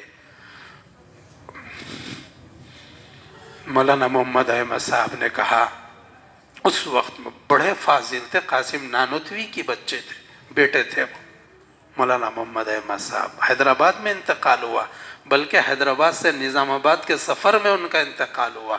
حیدرآباد میں مزار بنی مولانا محمد احمد صاحب رحمۃ اللہ علیہ کی۔ بڑے نیک آدمی تھے۔ میر عثمان علی بادشاہ ان کی زیارت و ملاقات کے لیے جایا کرتے تھے، دو زانوں بیٹھتے تھے مولانا محمد احمد صاحب کے سامنے، میر عثمان علی، ان کے علم و فضل کی وجہ سے، وہ مقام و مرتبہ دبدبہ اللہ نے دیا تھا۔ قاری طیب صاحب سے کہا کہ بیٹا تم کو حافظ قرآن میں نے میرے لیے بنایا، بس دو ہاتھ جوڑتا ہوں، میرے مر جانے کے بعد روز کچھ نہ کچھ قرآن پڑھ کے میری قبر پہ پہنچا دیا کرو۔ اور یوں کہا کہ بیٹا روز انتظار کروں گا میں تمہارے تحفے کا، روز انتظار کروں گا۔ حضرت قاری طیب صاحب رحمۃ اللہ علیہ فرمایا کرتے تھے، والد کے اس بولنے کے بعد سے، اور یوں کہا کہ میرے والد قاسم نانوتوی نے بھی مجھ سے یہ درخواست کی تھی، بیٹا اس وقت سے آج تک میرا یہ معمول نہیں چھوٹا۔ قاری طیب صاحب فرماتے ہیں بوڑھے ہونے کے وقت، قاری طیب صاحب جب بوڑھے ہو گئے اس وقت اس واقعے کو بیان کیا، فرمایا والد کے حیات میں بھی میں ثواب پہنچاتا تھا، اور آج بوڑھا ہو گیا ہوں، موت کا وقت قریب آ گیا، پوری زندگی میں کوئی دن میرا ایسا نہیں گزرا، طے کر لیا تھا اوابین میں روزانہ ایک پارہ تلاوت کرتے تھے، 6 رکعت مغرب کے بعد اوابین پڑھتے تھے، چاہے دنیا ادھر کی ادھر ہو جائے، لیکن ایک پارہ پڑھتے تھے اوابین، 6 رکعت نفل نماز، ایک پارہ اس میں تلاوت، اور تلاوت کر کے اپنے والد کو ایک پارے کا روز ثواب پہنچایا کرتے تھے۔ ابا بول کے گئے تھے بیٹا روز تیرے تحفے کا انتظار کروں گا میں، اپنے انتقال تک اپنے باپ کو ایصال ثواب پہنچاتے رہے۔ ان کے دل میں اس کی عظمتوں کا اندازہ تھا کہ یہ کیا چیز ہے، اس کی قدر کرتے، اتنے بڑے پائے کے لوگ تھے، انتظار کرتے تھے کیا چھوڑ کے جائیں گے بولیے؟ کوئی باپ اپنی اولاد کو پورے آندھرا تلنگانہ کی سلطنت دے کے بھی گیا تو کچھ دے کے نہیں گیا، یہ لڑ کے مریں گے۔ حافظ قرآن بنا کے جاؤ اور اس کو وہ عظمت اور وقار بھی دو، اور اس سے بولو، نہیں بھی بولو تو وہ دعا کرے گا۔ روزانہ قرآن مجید ایک پارے کا ثواب قبر میں آ جانا کتنی بڑی دولت ہے، یہ معمولی چیز نہیں ہے۔ انتقال ہونے کے بعد بھی وہاں ثواب مل رہا ہے، درجے بلند ہو رہے، درجے بلند ہو رہے، یہ کیا نعمت ہم بنا رہے ہیں۔ تو یہ بہت قیمتی چیز ہے، یہ ہماری اولاد ہے جس کو اللہ نے اپنے فضل سے منتخب کیا۔ دولت سے انتخاب نہیں ہوتا، ذہانت سے انتخاب نہیں ہوتا۔ قرآن کی تلاوت، قرآن کے حافظ ہونے کا کتنے لوگ آتے ہیں، مولانا میرا بچہ اسکول پڑھ رہا تھا، 7ویں میں پورے اسکول میں ٹاپ مارکس لایا، ٹاپ رینکس لاتا ہے ہمیشہ میرا بچہ۔ کئی ہے، تجربے ہے، ہم تو سبھی کو پڑھانا چاہتے ہیں، کمزور ہے تو بھی پڑھائیں گے، ذہین ہے تو پڑھائیں گے، شریر ہے تو پڑھائیں گے، شریف ہے تو بھی پڑھائیں گے۔ شرارتیں بھی کرتے بچے، بہت کرتے ہیں، لیکن میں اساتذہ کو یہ بولتے رہتا ہوں کہ بھئی شریر کی تربیت کرنا تو ذمہ داری ہماری، کریں گے۔ لیکن دیکھنے میں آیا کہ ان کے پوزیشن، ان کے مارکس، وہ سب اپنی جگہ رہ جاتی ہے، اللہ توفیق نہیں دیتا، پوری ذہانت اپنی جگہ، اور حافظ قرآن نہیں بن پاتا ہے بچہ، نہیں بن پاتا ہے، کیونکہ یہ چیز نہ ذہانت سے ملتی ہے نہ دولت سے ملتی ہے، یاد رکھ لیجیے۔ اسی لیے میں نے کہا غربت کی وجہ سے بھی جن سرپرستوں نے اپنے بچوں کو مدرسے میں ڈالا ہے، وہ اپنی غربت کا اللہ کے سامنے شکریہ ادا کرے، اپنی غربت کو سلام کرے کہ اے اللہ، یہ غربت ہی تو ہے جس کے صدقے میں تم اتنی بڑی دولت دے دی گئی مجھے، بہت بڑی دولت ہے۔ تو جب بچے گھر آئیں تو ان کا کچھ قرآن سن لیا کرو، ہمت افزائی کرو، اور بولو کہ بیٹا روح خوش ہو گئی، دل باغ ہو گیا، ایک پوپارا آپ نے ہم کو سنا دیا۔ بیٹا دیکھ کے منہ زبانی نہیں سنا سکتے، کوئی حرج نہیں، دیکھ کے ہی سنا لو، حوصلہ شکنی مت کرو، حوصلہ افزائی کرو۔ انشاءاللہ آپ جتنا حوصلہ دیں گے وہ اتنے بلند حوصلے سے یہاں پڑھیں گے، پڑھنے کے بعد امت میں اتنے بلند حوصلے سے رہیں گے، ان کو احساس کمتری نہیں ہوگا۔ بھائی قرآن کے حافظ ہونے کے بعد اس کے دل میں احساس کمتری آ گیا، اے کیا ہے، میں تو حافظ ہی ہوں خالی، نعوذ باللہ، قرآن کی بے عظمتی دل کے اندر آ گئی۔ یاد رکھ لیجئے حضور نے فرمایا قرآن کا اللہ نے کسی کو حافظ بنایا اور اس کے دل میں قرآن کی عظمت نہ آئی، نبی ایسی باتیں زندگی میں ایک آدھ دفعہ بولے ہوں گے، نبی کی زبان سے ایسی باتیں نہیں نکلتی، لیکن اس موقع پہ حضور نے کہا بالکل ایسا ہی ہے جیسے سور کے گلے میں موتیوں کا ہار پہنا دیا گیا ہو۔ حضور نے کہا جس کے سینے میں قرآن ہے اور اس کے دل میں اس کی عظمت نہیں۔ خنزیر کو کیا اہمیت ہے کہ میرے گلے میں موتیوں کا ہار ہے، کتنی بھیانک تشبیہ ہے، اور حضور ایسی تشبیہ دے، حضور تو ایسے الفاظ نہیں استعمال کرتے، پورے ذخیرے حدیث میں کھنگالنے سے بھی یہ بات نہیں ملتی، لیکن اس موقع پہ یہ الفاظ ہے حضور کے، غور کیجئے، بہت اہمیت کا مقام ہے۔ میں بہت تڑپ اپنے دل میں رکھ رہا تھا کہ یہ باتیں میں سرپرستوں کے سامنے کبھی کروں۔ اب ہمت کر کے بولا، ڈر لگ رہا تھا کہ بھائی لوگ تو اسکول میں اہمیت دیتے ہیں، بلانے پہ بھاگ بھاگ کے جاتے ہیں، پتہ نہیں آئیں گے کہ نہیں آئیں گے۔ ان لوگوں نے ہمت دلائی کہ بھائی آپ اعلان تو بھیجو، لیکن آپ حضرات کا شکر گزار ہوں کہ آپ حضرات آئے، تشریف لائے۔ تو یہ عظمتیں بلند کرنا ہے بچوں کی۔ بچے ہیں، کچھ بھی بولتے ہیں، نس پہ دباؤ پڑھنے سے نہیں، پڑھنا بہانہ کرنے کے لیے کچھ نہ کچھ بہانے کرتے ہیں۔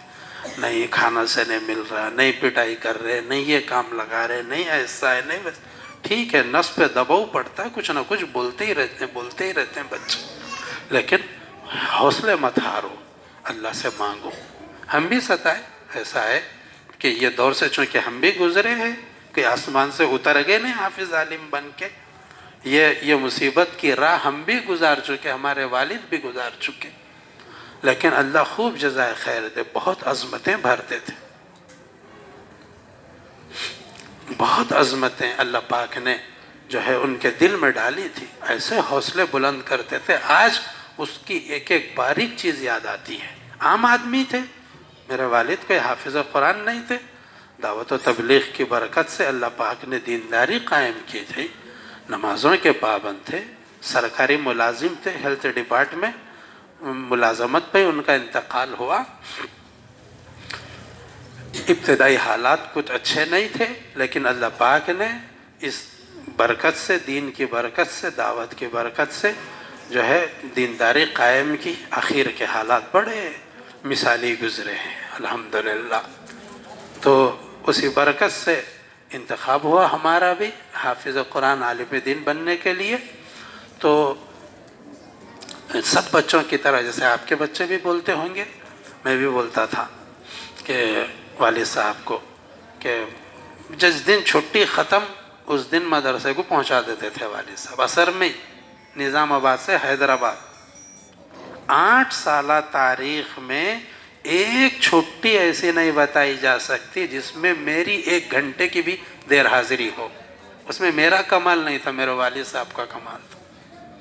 ابا کو بولتا تھا کہ سب بچے چوڑاتے، کیا رہے تیرے بابا تیرے کو نہیں چاہتے، شاید لا کے پٹک دیتے، بیزار ہے شاید، ایسا بولتے تک بول دیا تھا ایک دفعہ میں میرے والد کو۔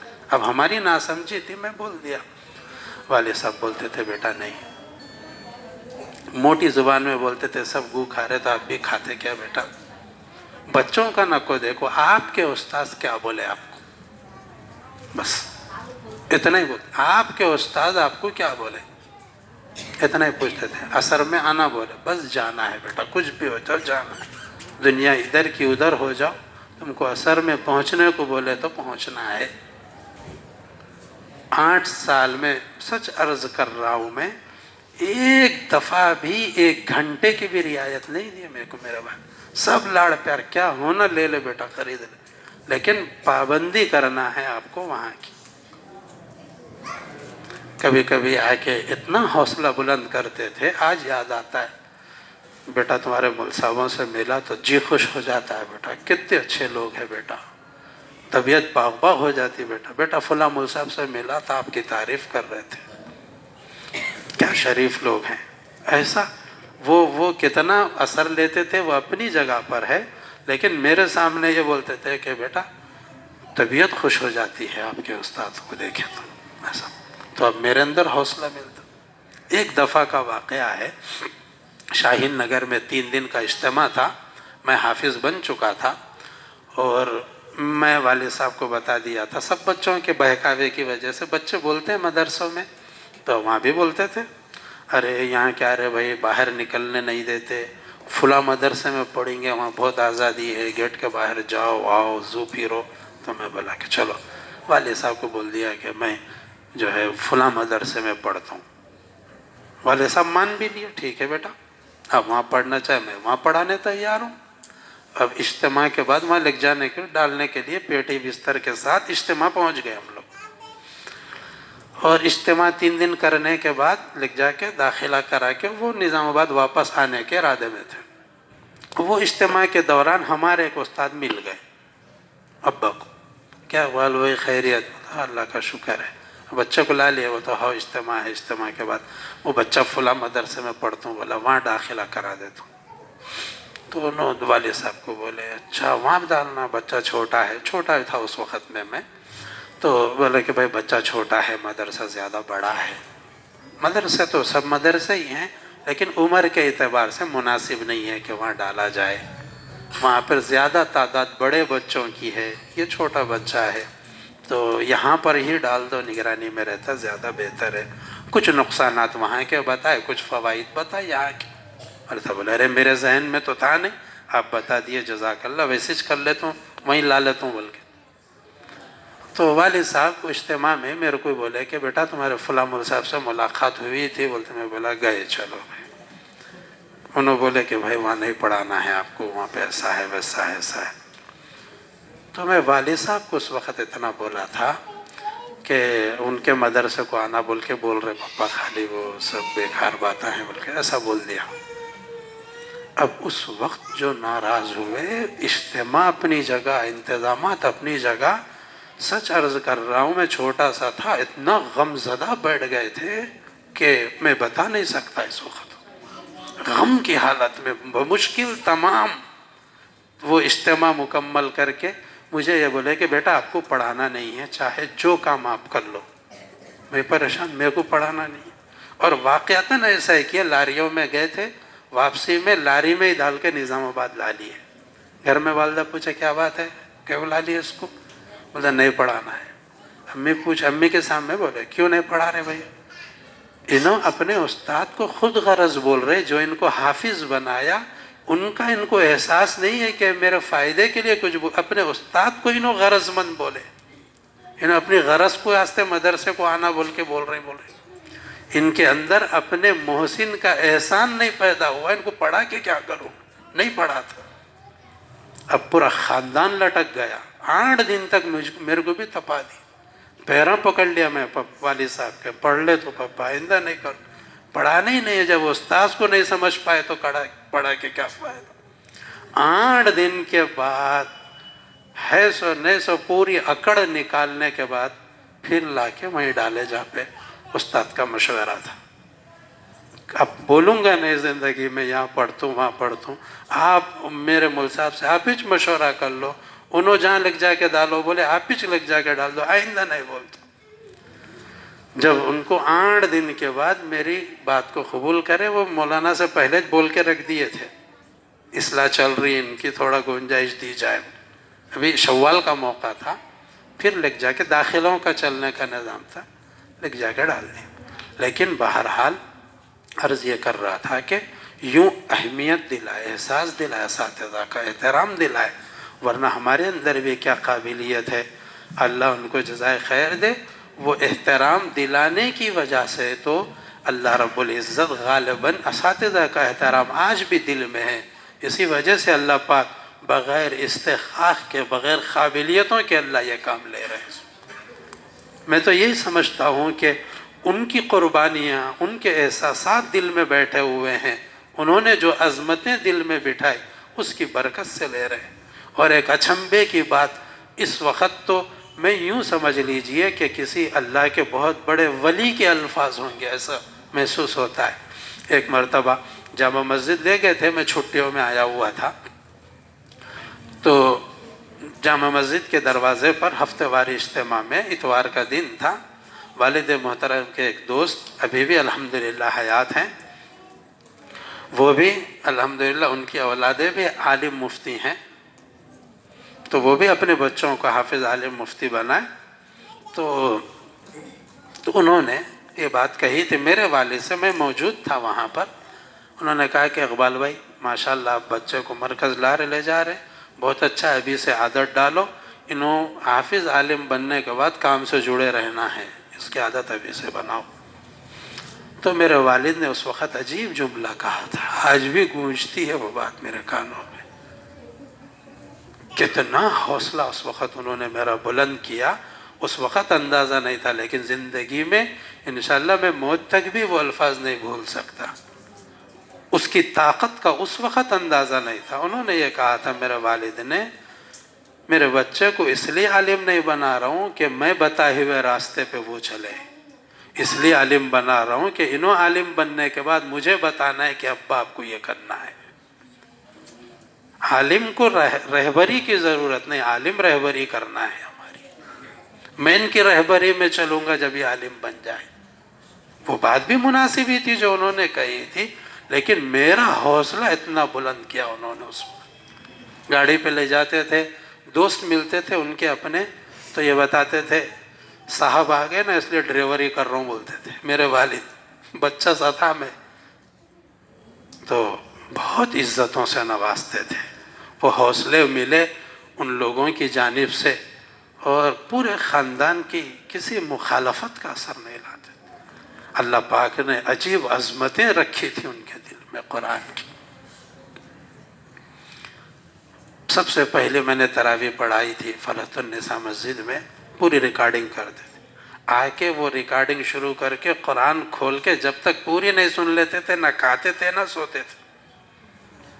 ایک بھی غلطی کہیں آیت چھوٹ رہی سو دکھتی، میں سو جاتا تھا تو بھی اٹھاتے تھے، بیٹا یہ آیت چھوٹ رہی، وہ نشان لگانا، پھر وہ کل آنا وہ تراویح میں۔ بڑی کڑک نگرانی اور بڑا اہتمام، بڑا مجاہدہ ان کا رہا پیچھے۔ اللہ پاک قبر کو نور سے بھر دے ان کی۔ تو حوصلوں کی ضرورت ہے۔ میں اپنی پڑھائی کے لیے اس لیے یہ باتیں نہیں عرض کیا، کچھ آپ بھی اس لیے سنا دیا کہ بچوں کو ان حوصلوں کی ضرورت پڑتی ہے۔ نفس آسانی سے مائل نہیں ہوتا قرآن کی تلاوت پر، نمازوں کے اہتمام پر، روزوں کے رکھنوں پر، دینی کاموں میں جڑنے پر۔ کسی کا بھی نفس بڑوں کا بوڑھوں کا تک مائل نہیں ہوتا، تو بچوں کا کیسے مائل ہوگا؟ تو ان کو بجائے روکنے ٹوکنے کے آہستہ آہستہ تربیت کی جائے۔ غلطیاں سب میں ہوتی ہیں، تو وہ دیکھتے ہوئے، بھئی بچہ میرا بچہ ہے، 2 بچے ایک اسکول میں پڑھ رہا ہے، ایک مدرسے میں، وہ بھی بچہ ہے یہ بھی بچہ ہے، اس کا بھی خون وہی یہ بھی وہی، جب انہیں کر رہا شرارت تو انہیں بھی کرے گا۔ لیکن تربیت سلیقے سے کی جائے، حوصلے بڑھاتے ہوئے تربیت کی جائے، اور اور بچوں سے زیادہ توجہ کی ضرورت ہے، اس لیے کہ انہیں اپنے نفس سے مقابلہ کر رہا ہے۔ نفس سے مقابلہ کسی کے لیے بھی آسان نہیں۔ اپنی زندگی کے آخر 2 سالوں میں امام اعظم ابو حنیفہ رحمۃ اللہ علیہ کتنے بڑے عالم تھے۔ اپنی زندگی کے آخر 2 سال میں انہوں نے خصوصی طور پر، تھے نیک آدمی، گناہوں سے دور، بہت بڑے اوصاف کے حامل تھے، پھر بھی بعض باریک چیزیں ان کے ذہن میں کیا ہوگا اور میرے نفس کی اصلاح باقی ہے۔ کیسا مجاہدہ انہوں نے اپنی زندگی کے آخر کے 2 سالوں میں کیا ہوگا، اور چیزوں کو، مصروفیات کو کچھ کم کر کے آخر کے 2 سال اصلاح نفس کی طرف زیادہ متوجہ رہے امام ابو حنیفہ رحمۃ اللہ علیہ۔ اور یوں فرمایا، اگر انتقال کے قریب میں امام ابو حنیفہ صحابہ کے بعد اس امت کے 1300 سالوں میں امام ابو حنیفہ سے بڑا عالم پوری امت میں پیدا نہیں کیا گیا۔ پوری امت میں 1300 سال میں صحابہ کے بعد ان سے بڑا عالم پیدا نہیں ہوا۔ انہوں نے اپنے وفات کے وقت میں یوں کہا تھا، اگر میرا پروردگار اخیر کے 2 سال یہ ابو حنیفہ کو نہیں دیا ہوتا تو ابو حنیفہ ہلاک ہو گیا تھا۔ 2 سال پہلے اگر میری موت آ جاتی تو میں تو ہلاک ہو گیا تھا۔ یہ 2 سال اخیر کے مل گئے مجھے، کچھ اصلاح میری ہو گئی، اب امید کرتا ہوں اللہ کی ذات سے۔ یوں کہا امام ابو حنیفہ، جس سے بڑا عالم پوری امت مانتی ہے، صحابہ کے بعد ان سے بڑا عالم نہیں ہے، ان کے الفاظ ہیں۔ اصلاح نفس معمولی چیز نہیں ہے۔ تو ہم مجاہدہ کروا رہے اپنی اولاد کو، حوصلوں کے ساتھ آگے بڑھاؤ، دل شکنی مت کرو، اللہ اس پہ بھی اجر دیں گے۔ بچہ شکایت سناتا ہے، الحمدللہ ادارہ کوشش کرتا ہے، حتی المقدور کوشش کرتے ہم لوگ، کچھ نہیں رکھ کے بھی کوشش ہے کہ کیا سہولت فراہم کی جا سکتی ہے۔ اور بہت سارے لوگ یہ سمجھتے ہیں کہ مدرسے پہ خوب مالیہ ہے، باہر سے خوب آ رہا ہے، کسی آدمی سے، کسی صاحب ثروت آدمی سے پرسنل میرا کوئی دوستانہ نہیں، الحمدللہ۔ آج تک مدرسے کے چندے کے لیے میں خود کسی کے پاس نہیں گیا۔ اللہ پاک، میں بولتا ہوں میں علم کے وقار کو نہیں کھوؤں گا۔ میں نے آپ کو بتایا تھا نا کہ 6 مہینے تنخواہ نہیں دے کے مدرسے میں اساتذہ کو لے کے چلتا ہوں، سرمایہ نہیں ہوتا، لیکن فکر یہ کرتا ہوں کہ حتی المقدور طلباء کو راحت پہنچا سکوں، کوشش اتنی کرتا ہوں۔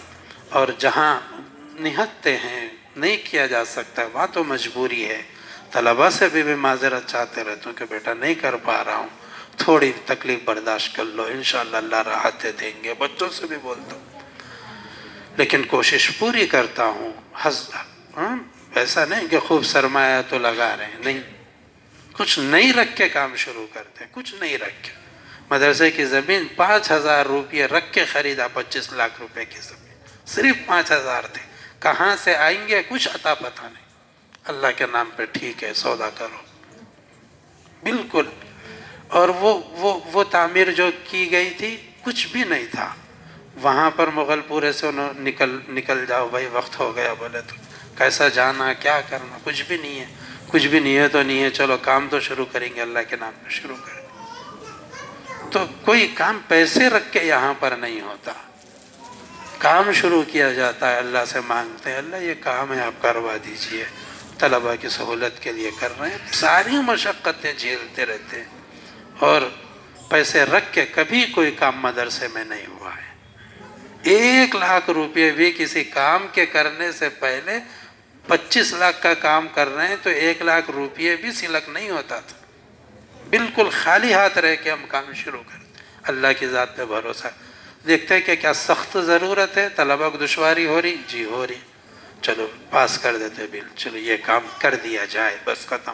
کیسے کریں گے، کیا کریں گے، وہ اللہ کی مرضی کی بات ہے، ہم کو نہیں پتا. بس کام کرنا ہے، سب کوششوں میں لگ جاؤ، لگ جاتے. ایسا نہیں ہے کہ مدرسے میں مالیہ بہت ہے تو ایسا کر رہے ہیں، ایسا نہیں ہے. بالکل تہی دست ہوتے ہوئے اتنی سہولتیں فراہم کر رہے ہیں ہم لوگ طلبا. اللہ اور دیں گے تو انشاءاللہ کبھی سہولت پہنچانے میں پیچھے نہیں ہٹیں گے. ہاں البتہ دینی تعلیم ہے، تھوڑا مجاہدہ لگتا ہے. اپنے بچوں کو بولو کہ بھئی یہ بہت بلند چیز مل رہی ہے، اس کو حاصل کرنے کے لیے تھوڑی مشقت تو آتی ہے آپ کو. جتنی بڑی چیز اللہ دیں گے تو اس کے لیے چھوٹا سا امتحان ہے، پار کر لو، انشاءاللہ آپ کو بہت کامیابی ملے گی. یہ حوصلے بڑھانے کی ضرورت. کیا بیٹا یہ کیا مشقت ہے، سردی ہو رہی، نہ کمبل لا کے دے دیتا ہوں، ہاں تھوڑی سردی برداشت کر لو بیٹا. بس سونے میں تھوڑا تنگی ہو رہی، تھوڑی جگہ مل رہی، کچھ تو بھی ایک رہتا.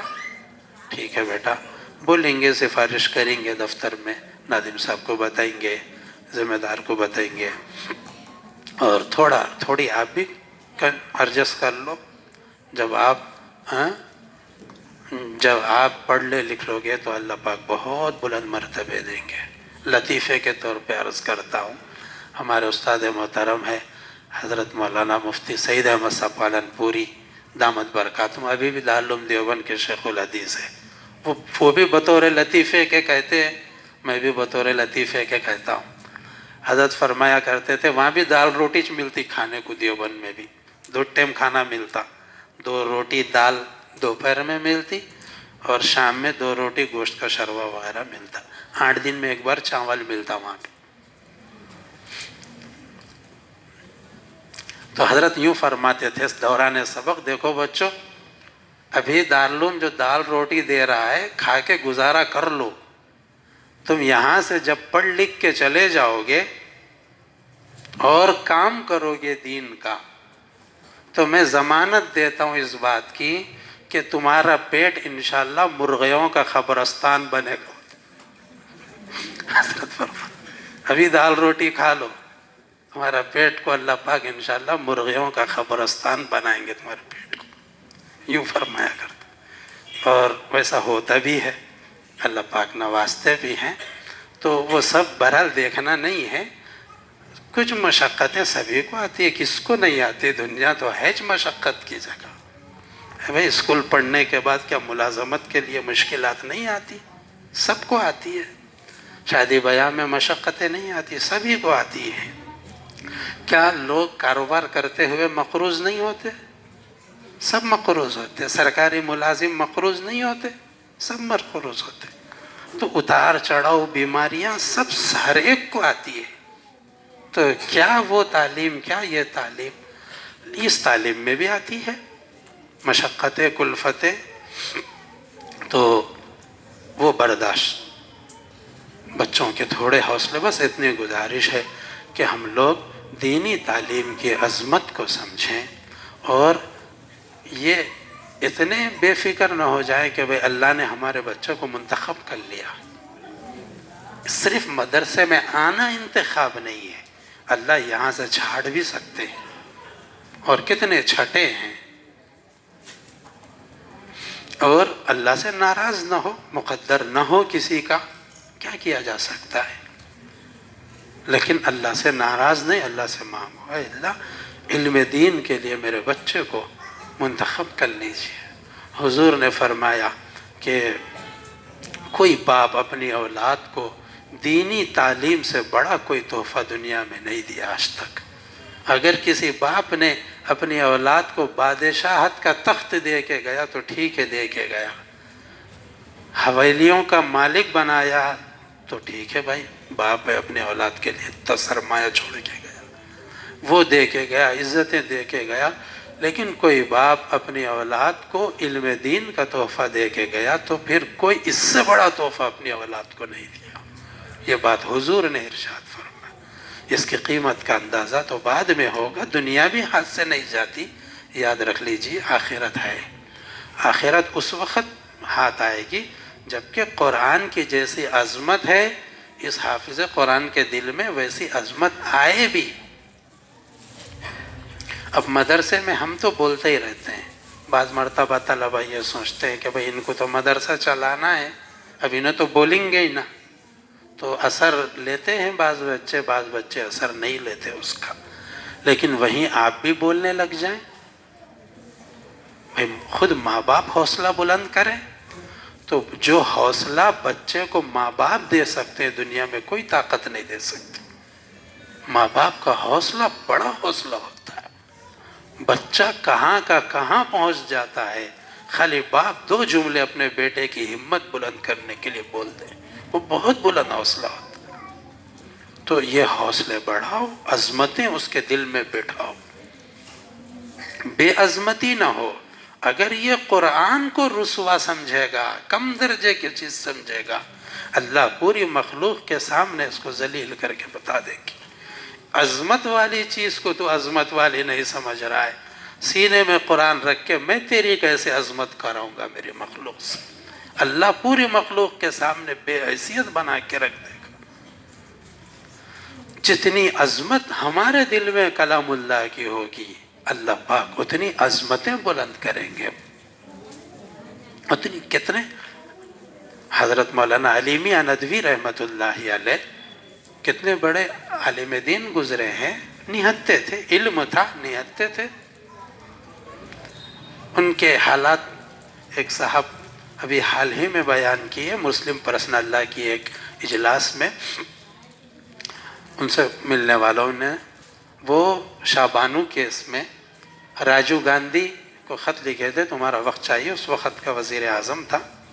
اتنے بڑے آدمی تھے کہ وزیر اعظم مجبور تھا ان کو وقت دینے میں، اور صاف لکھا تھا انہوں نے، مولانا علی میاں ندوی نے، شاہبانو کیس کے سلسلے میں آپ سے بات کرنے والا ہوں، مجھے وقت دیا جائے.